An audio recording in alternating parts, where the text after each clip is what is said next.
예레미야 20장 1에서 18절 말씀입니다. 20장 임멜의 아들 제사장 바수훌은 여호와의 성전의 총감독이라. 그가 예레미야의 이일 예언함을 들은지라. 이에 바수훌이 선지자 예레미야를 때리고 여호와의 성전에 있는 베냐민 문 위층에 목에 씌우는 나무고랑으로 채워두었더니 다음 날 바수훌이 예레미야를 목에 씌우는 나무고랑에서 풀어주매 예레미야가 그에게 이르되 여호와께서 내 이름을 바스훌이라 아니하시고 마골 및 사빕이라 하시느니라. 여호와께서 이와 같이 말씀하시되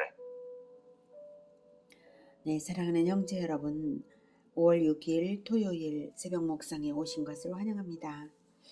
18장부터 시작된 예레미야의 8번째 설교가 계속 진행 중입니다. 19장에서는 흰놈의 아들 골짜기에 지도자들을 대동하여서 토기장 위에 옹기를 깨뜨리며 유다의 목불인견에 처참한 재앙이 내려질 것을 예언하였고요. 또한 성전에서도 그것을 예언했어요. 그런 예언을 들었으면 금식을 하며 회개를 해도 부족할 일인데 오히려 여호와의 성전 총감독이었던 바수훌이 예레미야를 체포하여 때리고 감금했습니다.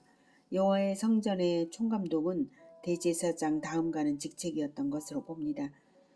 예수님이 성전에서 장사치들을 쫓아내며 하나님의 집을 강도의 굴렬로 만드느냐며 꾸짖은 것으로 인해서 대제사장들이 예수님을 체포하여 죽인 것을 떠올리게 하는 장면이죠. 부패한 제사장들은 예레미야의 예언에 양심이 찔리고 위기의식을 느꼈겠죠. 그래서 입을 막으려고 그러는 것입니다. 하지만 예레미야의 입을 막기는커녕 더욱 적나라한 예언을 듣게 되었습니다. 3절 다음날 바수훌이 예레미야를 목에 씌우는 나무고랑에서 풀어주매 예레미야가 그에게 이르되 여호와께서 내 이름을 바수훌이라 아니하시고 마골 및 사빕이라 하시느니라. 네, 바수훌이라는 이름은 자유를 가져온다라는 뜻이고요. 마골 및 사빕은 사방에 두려움이 있다는 뜻입니다. 그러니 정반대의 뜻이죠. 하나님의 종을 까닭없이 박해한 대가를 받게 될 것인데 공포에 떨며 살게 될 것을 말한 것입니다. 4절부터 그 구체적인 시련을 말하는 하나님의 말씀을 그대로 전달합니다. 4절 보라, 내가 너로 너와 내 모든 친구에게 두려움이 되게 하리니 그들이 그들의 원수들의 칼에 엎드러질 것이요 내 눈은 그것을 볼 것이며 내가 온 유다를 바벨론 왕의 손에 넘기리니 그가 그들을 사로잡아 바벨론으로 옮겨 칼로 죽이리라. 내가 또 이 성읍의 모든 부와 그 모든 소득과 그 모든 귀중품과 유다 왕들의 모든 보물을 그 원수의 손에 넘기리니 그들이 그것을 탈취하여 바벨론으로 가져가리라. 바수후라, 너와 내 집에 사는 모든 사람이 포로되어 옮겨지리니 내가 바벨론에 이르러 거기서 죽어 거기 묻힐 것이라. 너와 너희의 거짓 예언을 들은 내 모든 친구도 그와 같으리라 하셨느니라. 바수훌은 예레미야를 박해하였을 뿐만 아니라 거짓 예언도 하였던 사람으로서 유다의 지도자들을 거짓으로 이끈 장본인이었으므로 이런 심판을 당하게 되는 것입니다. 예레미야의 이 예언대로 바벨론 왕 느부갓네살은 주전 605년, 597년, 586년 전 3차에 걸쳐서 유다를 침공하여서 유다의 모든 재산을 약탈하고 성전 파괴를 비롯 유다를 황폐화시키고 비천한 자를 제외한 대다수의 유다 백성들을 포로로 잡아갔습니다. 7절부터는 예레미야의 탄식입니다. 여호와여, 주께서 나를 권유하심으로 내가 그 권유를 받았사오며 주께서 나보다 강하사 이기셨으므로 내가 조롱거리가 되니 사람마다 종일토록 나를 조롱하나이다. 내가 말할 때마다 외치며 파멸과 멸망을 선포하므로 여호와의 말씀으로 말미암아 내가 종일토록 치욕과 모욕거리가 됨이니이다. 내가 다시는 여호와를 선포하지 아니하며 그의 이름으로 말하지 아니하리라 하면 나의 마음이 불붙는 것 같아서 골수에 사무치니 답답하여 견딜 수 없나이다. 네, 예레미야는 소명받을 당시에 자신은 예언자가 될 수 없다며 소명을 거절한 적이 있었죠. 그렇지만 하나님이 강력하게 세우심으로 끝내 거부하지 못하고 예언 활동을 시작했던 예레미야입니다. 그래서 주께서 강하심으로 예, 내가 주님의 권유를 받았는데 이렇게 종일토록 조롱을 당하고 있습니다. 이렇게 하소연을 하고 있는 것이죠. 그 결과 이제 사람들이 조롱거리만 되었기 때문에 특히 사람들이 변화는 그 조롱을 한다는 것 자체가 그 사람들이 변화가 없다는 거죠. 변화는 보이지 않고 그러니 탄식을 하지 않을 수가 없고 하나님께 호소하지 않을 수 없는 예레미야입니다. 이 탄식이 예언 활동에 대한 후회라고는 할 수 없고요. 백성들의 변화 없음에 대한 애통이고 하나님의 사역자를 박해하는 자들에 대한 고발입니다. 구절을 보면 소명을 후회한 것이 아님을 알 수가 있죠. 내가 다시는 여호와를 선포하지 아니하며 그의 이름으로 말하지 아니하리라 하면 나의 마음이 불붙는 것 같아서 골수에 사무치니 답답하여 견딜 수 없나이다. 네, 소명받은 것을 후회하지는 않지만 백성들의 반응이 하도 악하니 내가 다시는 여호와를 선포하지 아니하겠다. 그의 이름으로 말하지 아니하리라. 이렇게 하게도 되는데 그럴 때 자신의 더 깊은 진심, 그것은 바로 하나님의 말씀을 전해야만 하겠다는 열심이 타올라서 마음이 불붙는 것 같아서 골수에 사무치니 답답하여 견딜 수 없나이다 하는 것입니다. 백성을 살리고 싶어서 예레미야의 정신적 고통이 이루 말할 수 없었던 것입니다. 하나님의 마음이죠. 10절. 나는 무리의 비방과 사방이 두려워함을 들었나이다. 그들이 이르기를 고소하라 우리도 고소하리라 하오며 내 친한 벗도 다 내가 실족하기를 기다리며 그가 혹시 유혹을 받게 되면 우리가 그를 이기어 우리 원수를 갚자 하나이다. 네, 무리와 친한 벗들까지도 예레미야를 비방하고 고소하겠다고 하고 실족하기를 기다리며 예레미야가 유혹받기를 기다린다는 것은 예레미야가 그들의 죄를 꾸짖으며 심판을 선포하니까 자기들도 예레미야를 뒷조사해서 맞고소하겠다고 예레미야가 죄짓기를 바라고 약점을 잡아서 재판을 하여서 예레미야의 예언을 인간적인 비방쯤으로 끌어내림으로써 자기들의 죄를 감추려는 것입니다. 실로 마귀의 방법 그 자체죠. 마귀는 인간을 유혹하고 속여서 죄를 넣어주고는 그 죄를 약점으로 잡아서 빌미로 다시 공격도 하고 고발도 하고 인간을 더욱 사로잡는 것이 바로 마귀의 방법입니다. 하나님의 사람들이라면 반대로 해야 하죠. 죄를 감추어주고 죄인 스스로 회개할 수 있도록 대속주 그리스도를 만날 수 있게 복음을 전하고 죄를 버리고 살 수 있게 돕습니다. 그것이 하나님의 사람들의 방법입니다. 예레미야가 유다에게 죄를 꾸짖고 심판을 선언한 것은 이미 복음을 오래도록 들은 자들로서 유다가 오래전부터 복음을 들은 자들로서 회개할 줄을 모르고 심판의 때는 임박했기에 그런 것입니다. 은혜의 때를 마귀에게 다 팔아넘기고 있어서 예레미야는 유다의 죄를 공공연하게 꾸짖고 심판을 선언한 것이죠. 공공연히 심판 선언을 이제 하지 않으면 안 되는 시점까지 와서 그렇게 된 것입니다. 개인적으로는 개인의 죄들은 이제 숨겨주면서 그러나 예수님의 복음을 전하여서 스스로 회개심이 일어나도록 돕는 것, 그것이 바로 우리가 할 일입니다. 하나님께서는 이스라엘 민족에게 먼저는 언약으로서 대속의 복음을 주시는 은혜를 베푸셨고 수백 년을 기다리신 끝에 선지자들을 보내기 시작하신 것이고 이제는 은혜의 때도 마감되어 가고 있는 시점이었던 것입니다. 그러니 심판을 선언하지 않을 수 없는 시점인데요. 백성들도 썩을 대로 썩어서 생명력의 회복의 가능성은 거의 없어 보인다는 것이 참으로 통탄할 일입니다. 11절. 그러하오나 여호와는 두려운 용사 같으시며 나와 함께 하심으로 나를 박해하는 자들이 넘어지고 이기지 못할 것이오며 그들은 지혜롭게 행하지 못하므로 큰 치욕을 당하오리니 그 치욕은 길이 잊지 못할 것이니이다. 의인을 시험하사 그 배부와 심장을 보시는 만군의 여호와여 나의 사정을 주께 아뢰었사온즉 주께서 그들에게 보복하심을 나에게 보게 하옵소서. 여호와께 노래하라. 너희는 여호와를 찬양하라. 가난한 자의 생명을 행악자의 손에서 구원하셨음이니라.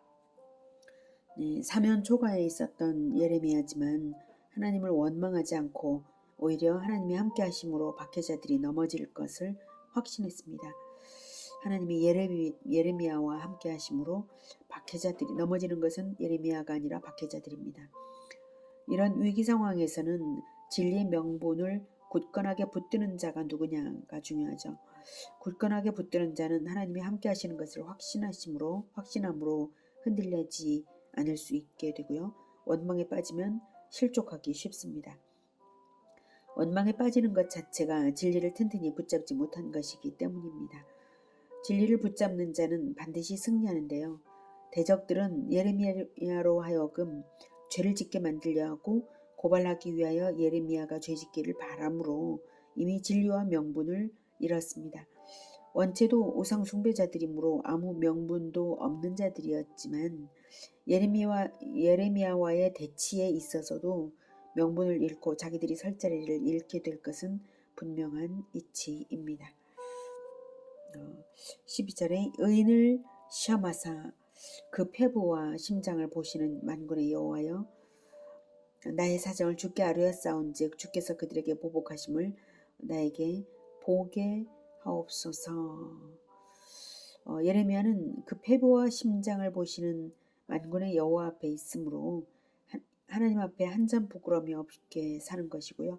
만군의 여호와 즉 전쟁을 하시는 여호와의 편에 만군 중 하나로서 한 편에 있으므로 이 영적 전쟁은 승패가 분명한 것입니다. 그래서 나의 사정을 주께 아뢰었사온즉 주께서 그들에게 보복하심을 나에게 보게 하옵소서라는 기도만으로써 승리를 확신합니다.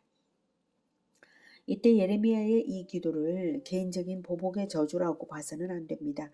공의가 실현되어야만 하나님의 백성들을 지키는 것이고 하나님의 사역자를 해치는 것은 하나님을 향한 공격이나 다름없기 때문입니다. 또한 우리가 놓치지 말아야 할 초점 하나는 예레미야가 결코 자기가 직접 원수 갚지는 않고 있다는 사실입니다. 원수 갚는 주체는 심판주이신 하나님이 하시는 것입니다. 우리는 결코 심판주가 아니라는 사실을 깊이 새겨두어야 할 것입니다. 직접 심판주의 자리에 서는 순간 진리 싸움에서 패착을 선택하고 만 것이 되고 말죠. 오직 하나님께 공의를 요청하는 것만이 승리하는 것입니다. 예레미야는 기도만으로 승리를 확신하고 여호와께 노래하라, 너희는 여호와를 찬양하라 라고 찬양했습니다. 그러나 이 찬양이 있기까지 예레미야의 내적 갈등과 고뇌가 이만저만이 아니었던 것은 사실입니다. 14절부터는 예레미야의 고뇌를 욥기를 차용하여서 기록한 것입니다. 앞에 11에서 13절까지의 상태가 결과이고요. 이 14절부터가 고뇌가 이랬었노라고 확신과 찬양 이전의 상태를 삽입한 문단입니다. 14절. 내 생일이 저주를 받았다면, 나의 어머니가 나를 낳던 날이 복이 없었다면, 나의 아버지에게 소식을 전하여 이르기를 당신이 득남하였다 하여 아버지를 즐겁게 하던 자가 저주를 받았다면, 그 사람은 여호와께서 무너뜨리시고 후회하지 아니하신 성읍같이 되었다면, 그가 아침에는 부르짖는 소리, 낮에는 떠드는 소리를 듣게 하였다면 좋을 뻔하였나니, 이는 그가 나를 태에서 죽이지 아니하셨으며 나의 어머니를 내 무덤이 되지 않게 하셨으며 그의 배가 부른 채로 항상 잊지 않게 하신 까닭이로다. 어찌하여 내가 태에서 나와서 고생과 슬픔을 보며 나의 날을 부끄러움으로 보내는고 하니라.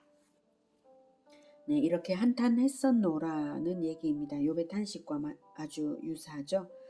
자기가 차라리 생명을 가지고 태어나지 말았으면 좋았겠다고 생각할 만큼 고통이 심했던 것입니다.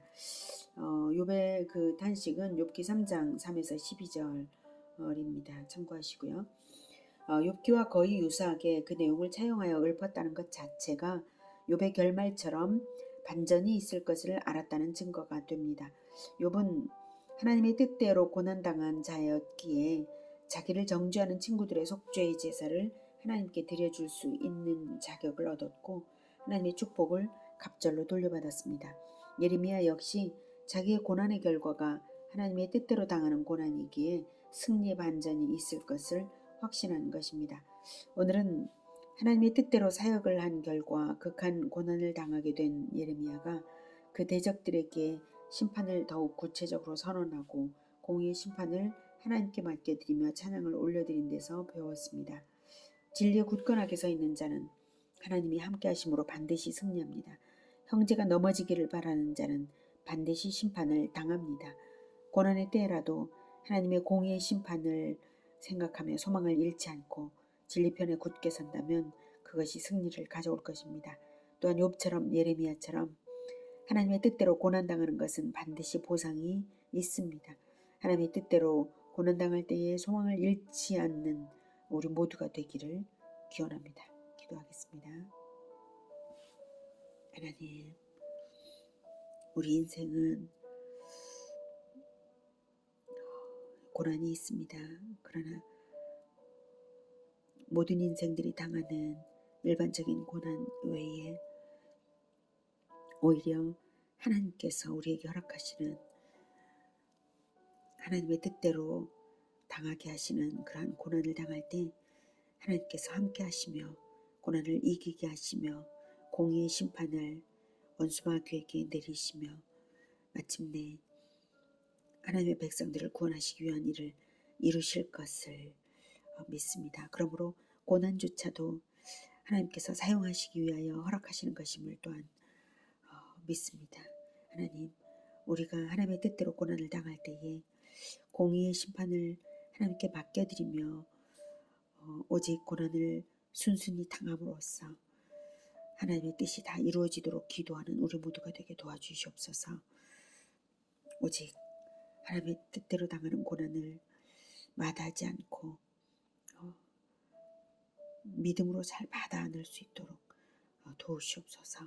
그리고 언제나 진리편에 서서 결코 떠나지 않도록 우리 마음을 붙잡아 주시옵소서.